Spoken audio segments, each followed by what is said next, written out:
Yo, what's up mga kaidiyas? Welcome na naman sa aking channel, RDWorks Ideas. So isa na mga idea about sa mga motor. So magto-troubleshoot tayo mga kaidiyas dito sa Matso 175 mga kaidiyas na Rusi. So tinadyakan ng may-ari mga kaidiyas, wala talagang kuryenteng lumalabas dito sa kanyang Rusi. So yan ang ito-troubleshoot natin mga kaidiyas. So basic lang ito mga kaidiyas. So wag na nating patagalin pa, mag-i-intro muna tayo. Tara!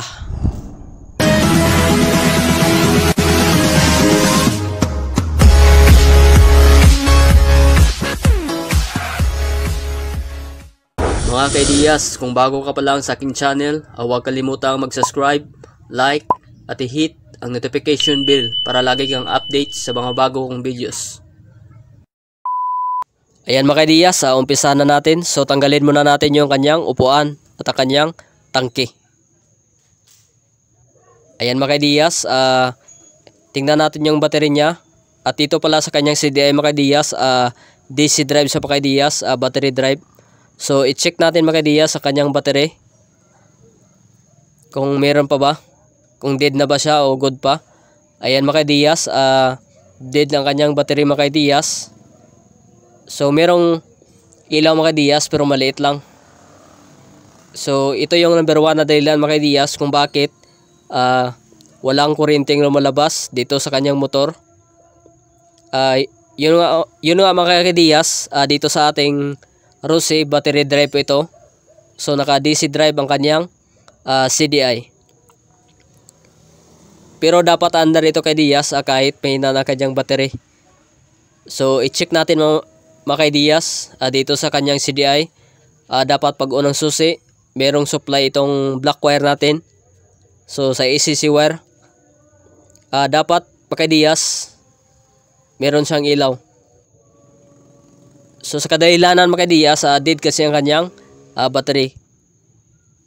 Kung bakit hindi umilaw yung black wire. So hindi na kinaya ng battery mga kaidiyas. So i-try natin mga kaidiyas ito. Yung nilagay ko na battery, yung pang testing natin. I-try natin mga kaidiyas kung merong function lahat mula sa positive ng battery. Ayan mga kaidiyas, meron. Sa fuse natin mga kaidiyas, meron rin siya. Ayan mga kaidiyas, meron. I-try naman natin kung pag-on natin ng susi, dapat merong power itong ating black wire. Ayan mga kaidiyas, i-on natin namang susi mga kaidiyas. So dapat merong power itong ating black wire. So tingnan natin mga kaidiyas. So ayan mga kaidiyas, wala siyang connection. So ibig sabihin niya kaidiyas, merong problema dito sa kanyang ignition switch. Ayan mga kaidiyas, tingnan natin yung accessories wire. So ayan mga kaidiyas, wala talaga mga kaidiyas. So ibig sabihin niyan mga kaidiyas, kapag ganyan, wala siyang connection sa battery yung ating accessories wire. So dapat pag on natin mga kaidiyas, yung black wire natin, meron siyang supply. So tingnan natin mga kaidiyas. Ayan mga kaidiyas, yun pala mga kaidiyas, dahil walang supply ang ating black wire, natanggal pala dito mga kaidiyas.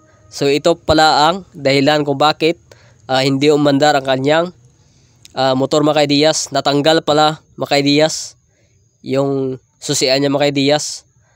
So i-check naman natin mga kaidiyas. Ayan. So meron na talaga yung supply. So dapat pag test natin ganyan mga kaidiyas, pag unang susi, ayan, i-on muna natin mga kaidiyas yung susi. Ayan mga kaidiyas, dapat iilaw na siya mga kaidiyas.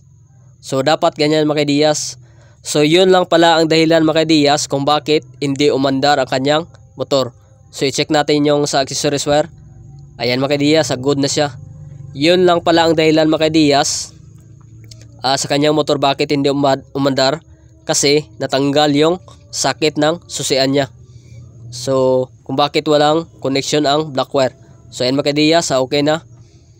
So ayan lang mga kaidiyas sa pag troubleshoot mga kaidiyas. Ang importante mga kaidiyas, pag walang kuryente ang motor, dapat i-troubleshoot muna. So ayan mga kaidiyas, kung nakikita nyo mga kaidiyas, meron na siyang kuryente. So yan mga ka-Diaz, basic lamang mga ka-Diaz. Yun lang pala ang dahilan mga ka-Diaz kung bakit walang kuryenteng lumalabas sa kanyang ignition. So yan mga ka-Diaz, paandarin natin mga ka-Diaz kung may andar na. So ayan mga ka-Diaz, good na ang kanyang motor mga ka-Diaz. So yun mga ka-Diaz, kahit lobat na ang kanyang battery, dapat andar pa rin. So yun lang pala mga ka-Diaz, walang supply ang kanyang black wire. So sa accessories wire niya mga ka-Diaz, kasi dito sa ating Rusi mga ka-Diaz, DC drive ito mga ka-Diaz. Pero dapat kahit walang battery, dapat andar siya mga ka-Diaz. At kung hindi naman sa andar mga ka-Diaz na walang battery, ibig sabihin mayroong problema sa kanyang rectifier. So sira ang kanyang rectifier kung hindi siya andar. Dapat andar pa rin siya kahit walang battery. Ayan mga ka-Diaz, tanggalin natin mga ka-Diaz yung battery. Tingnan natin kung mamatay siya mga ka-Diaz, ibig sabihin sira yung rectifier niya. Pero kung hindi mga ka-Diaz, okay siya mga ka-Diaz. Ayan. Pinutol ko mga ka-Diaz. Try ko kung mamatay siya. Ayan mga ka-Diaz, hindi siya namatay. So good pang kanyang charging system. Yun ang dahilan mga ka-Diaz kung bakit hindi umandar ang kanyang motor. So susian lang pala mga ka-Diaz ang dahilan.